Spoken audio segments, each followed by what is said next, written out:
Day 28 at DMart సక్సెస్ఫుల్గా complete చేసుకున్నాను. ఎప్పటిలాగా popcorn సెక్షన్కి వచ్చి చేశాను. ఈరోజు కుక్ చేశాను. ఒక 7కి వస్తే ఒక 8:30 వరకు కుక్ చేశాను. 1.5 బాక్స్ ఫుల్ కుక్ చేసి దాని తర్వాత మెల్లిగా కూర్చొని ప్యాకింగ్ చేసుకుని చేశా. కొంచెమే ఎక్కువ చేయాలి. నేను మొత్తం నా పని అయిపోయి ప్యాకింగ్ దిగే టైంకి పాప్కార్న్ ఖతం అయిపోయింది, సాల్ట్ ఖతం అయిపోయింది. ఓన్లీ మసాలా, అది కూడా ఫుల్గా ఉంది.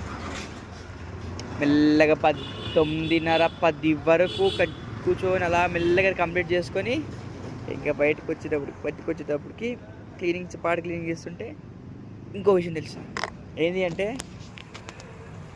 ఇక్కడ కనిపిస్తుంది కదా, ఇది ఒక గ్రోసరీ స్టోర్, అంటే ఫ్రూట్స్ అండ్ వెజిటేబుల్స్ దొరికే స్టోర్. సో అక్కడికి వెళ్ళి మా వాళ్ళకి ఫ్రీగా బనానాస్ దొరికినాయి. సో అది ఇచ్చారు నాకు. అంటే అలాగని కాదు, కానీ తినడానికి ఇచ్చారు. వాళ్ళు ఇచ్చింది ఫ్రీగానే ఇచ్చారు. వాళ్ళు తీసుకున్నారు, మన వాళ్ళందరూ షేర్ చేసుకున్నాం. Night shift vehicles are waiting for refilling.